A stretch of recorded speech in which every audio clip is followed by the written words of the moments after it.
I'm able to bring someone into a safe psychological learning environment, have them practice, have them learn in the moment, and then repeat. When something bad happens on the floor, you never forget that. So having the safe space to fail and to learn and then grow is extremely important. Not only do we get the hands-on training, but the practice with how to communicate with each other during a code. I find when we're in the real-time situation, we've had that practice, we know what to say, not only the actions to do, and then for the patient, it's a smoother process. The hands-on experience that the staff get from a hands-on environment in the simulation center has been better than I could do in a classroom. The learners that I primarily work with do a lot of tasks, and they work with lots of different pieces of equipment. And it's really important that we have these folks be comfortable with those pieces of equipment before they actually go to their units and start working with patients. If you take something into a live environment, it doesn't give you the opportunity to fix things ahead of time. Whereas if you do it in a simulated setting, you can say, oh, that's not going to work, or that's not going to work. Let's do this, let's tweak that, let's tweak our relationships, let's tweak the skill that we're doing, and then we perfect it before we move into the live environment to ensure that we're giving patients the best care. So you can take any new procedure that comes along and simulate it in the sim center and have clinicians be able to practice and perform, and if they're going to make errors in doing it, or if they need to know whether the system really worked for them, it's a great opportunity to test all of that. And if you're going to fail, failing in the sim center is the place to do it. So what I see as the real value of simulation is that ability to increase people's confidence in being able to provide the type of care that they really want.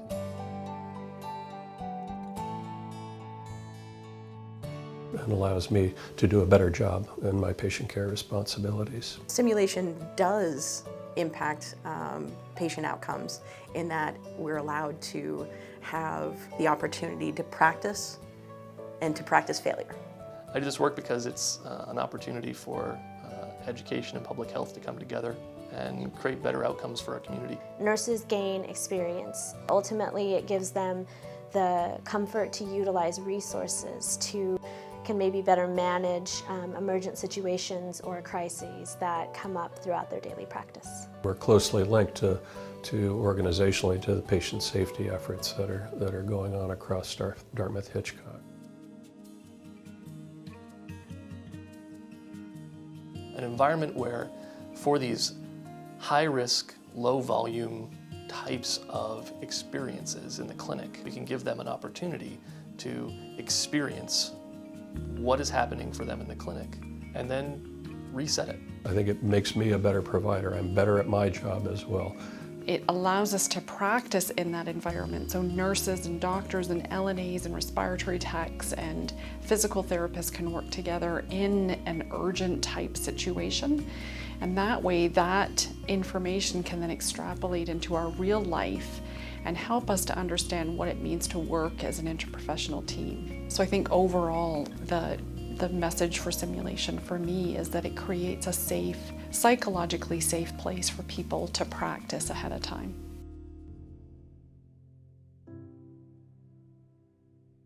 We're presenting the same case. We're presenting the exact same symptoms in the exact same way. If we're interacting with a student or even a staff member who's been working here for decades, they're seeing the same exact patient. So therefore, they're expected to come up with the same exact differential or diagnosis. The amount of trainings that we do here, it's over 10,000 trainings a year. We are open to people to be able to see what we do. We encourage people to visit us. The real strength of the Simulation Center is the level of realism, the investment in technology that has helped to create a realistic scenario environment. They have an opportunity to watch themselves on video. You need to practice, and you need to make that practice as real as possible. Don't just make pretend that you're doing CPR or stand around talking about what you would do. Do it. And we have the technology to create these realistic environments, whether it's on our skills trainers, whether it's on our high-fidelity mannequins that breathe and blink and respond to their pupils will constrict and dilate based on the light you shine in them. I mean, The technology is amazing. I didn't know that the simulators were going to answer me. I didn't know that the work I was doing or the task I was doing was in real time.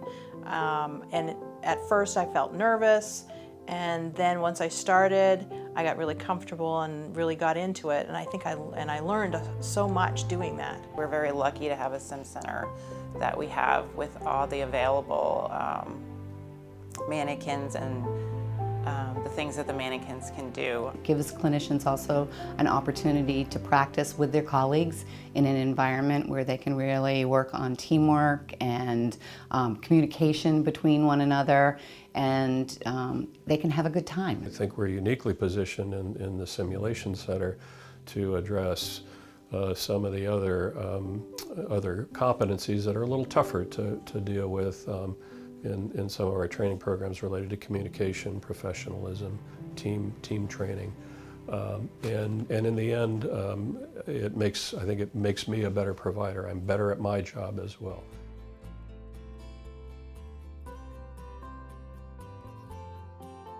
I have a nurse who came to the Sim Center throughout her orientation onboarding through the critical care program, and sent an email to her educator to thank her for the experience that she had while in simulation, because once she was turned loose as a new nurse practicing on her own, she was there for a weekend when there's less support, and she could visualize the experience she had in the Sim Center, which she believed helped her get through that night with her patient who was having a hard time.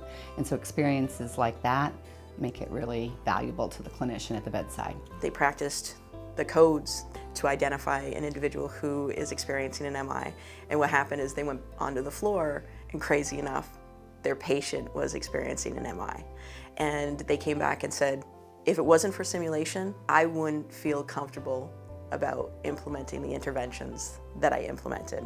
I wouldn't know exactly what to do. I had one resident in particular who completed the anesthesiology program, went through our crisis management training, and relayed that within the first month or two in private practice, they encountered a significant challenge in the operating room environment, and commented on how helpful they thought the crisis management training they received was in managing that issue. And very sort of positive comments from the rest of the operating room team, who he was sort of very new to, as far as how impressed they were with their abilities to manage a significant challenge. By being able to create those realistic experiences with the technology we have, we can really make amazing education happen here.